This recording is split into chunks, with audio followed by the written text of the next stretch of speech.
Question. Have you ever heard of making a stockpile for your stockpile? What am I talking about? Back in a minute.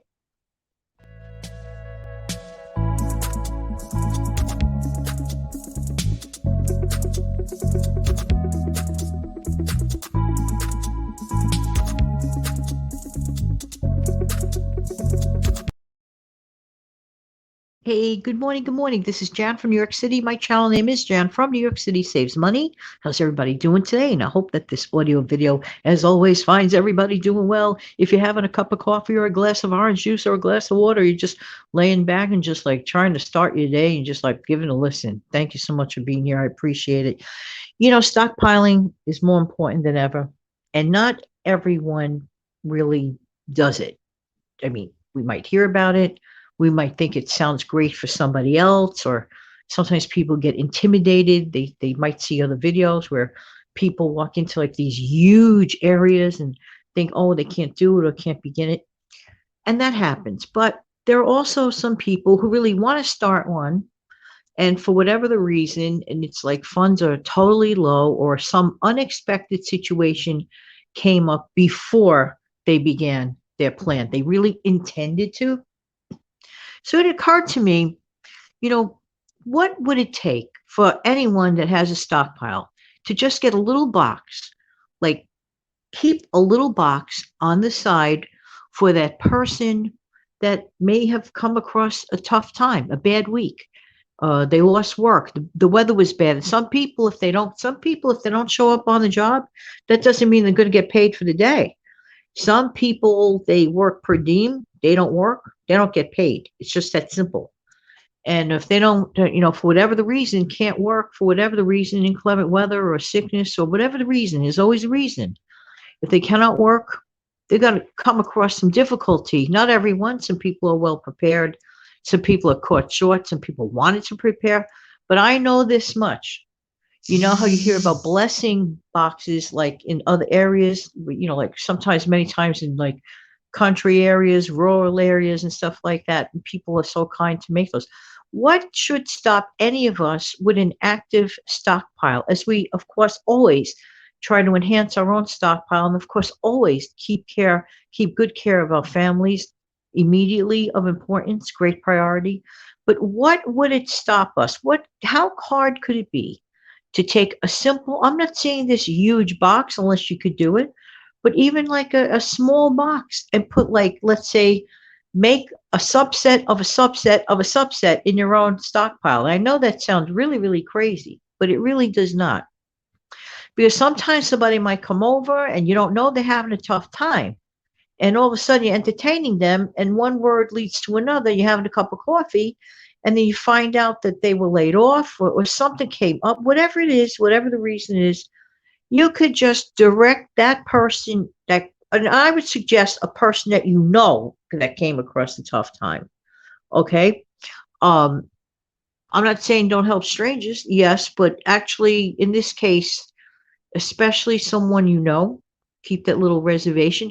What would it be to stop you or myself? Remember, I'm including me and I'm going to work on one of those, by the way, myself, little by little, little by little. I could go through some of my existing stuff and take that small box. What's to stop me from putting in like some pasta or a jar of peanut butter, like add it up. Just one more little item extra per week. Like sit down and figure out, well, what would the essentials be? Okay. And I heard some really good recommendations from my friend Sharon, who is a really, really good stockpiling person. She understands all about this stuff. And she firmly believes in making sure to have ingredients available, ingredients that can regenerate other things over and over again. Okay. It's one thing to have a one time use only thing. And sometimes we go for that. But it's another thing to have the ingredients that you can go back to. Let's say, for example, like people that use flour, okay?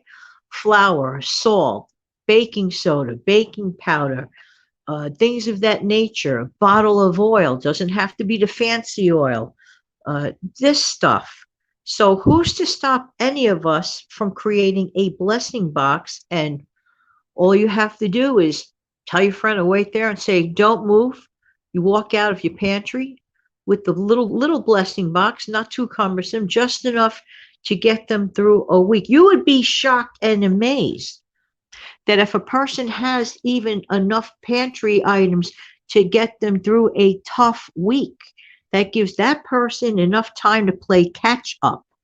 Or maybe the weather, they keep it for themselves and the weather turns awful and they could turn around and then they could have that. They'll know the feeling of being a little more food secure. And this might have a person be more apt to want to continue on that path. So if we create our own little blessing box of non-perishable items, canned items, things of that nature, little by little box of macaroni and cheese, perhaps one of those or two of those Hormel completes. Those things last.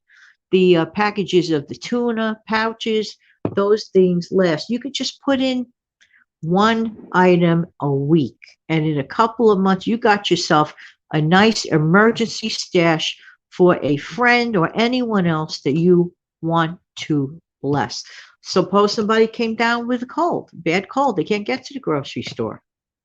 You could just ring their bell, tell them you're coming, call them up, tell them you're coming, ring their bell, they open the door, the box is right there. So there are ways and there are ways. We don't only have to just wait till the holiday season to do this kind of thing. You know, people get hungry even on December 26th. I always say that because it is the truth. Like, for example, those wonderful organizations that pay for people's Thanksgiving meals and Christmas meals, and believe me, my heart goes out to all those. I treasure those organizations that help feed hungry people. I really, really do. But my question is, what happens the day after Thanksgiving? What happens the day after Christmas? Okay. So certain problems are still in existence, if you know what I'm saying. But get back to our own little grassroots stockpiling in our own home. We could create our own little blessing box. I know this. I feel good when I help people. And I know you do too. Because it's not just an opinion. It's not even just a thought. This is truly the right thing to do. We don't need or shouldn't have to have an invitation written, etched in stone to do this kind of thing. You know, back in the old days, my grandmother, I heard very nice stories. This is my grandmother on my mom's side. I never got to meet her. She was a most generous lady. Both grandmothers were very generous people. Okay, there's two stories.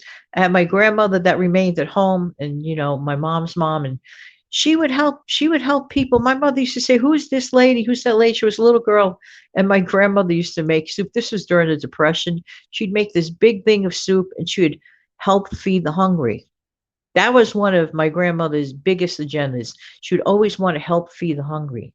And my other grandparents on dad's side, they had a nice little grocery store, and they both used to let them charge, without even a credit card, charge, and they would keep a record in the book, of people, what they bought from their grocery store and all this and all that. They didn't have to pay the money up front.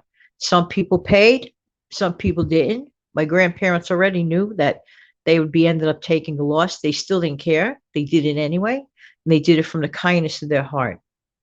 So feeding the hungry is a big agenda. And that's something, we should, carry on trying to help others that way. This is the way I feel. This is my thought that's coming to me in this message. So why don't we all create our own little blessing box? Doesn't have to be fancy. Just, put in the stuff that works during hard times. We could do it. If every one of us did something like that, I believe this world would be a better place. All right, everybody. I want to thank everyone for being here as usual. Please don't forget to let me know if you found any value in this audio video. And don't forget to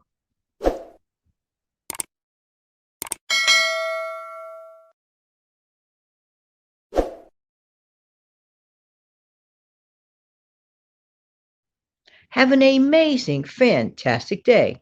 Take good care now. Bye bye.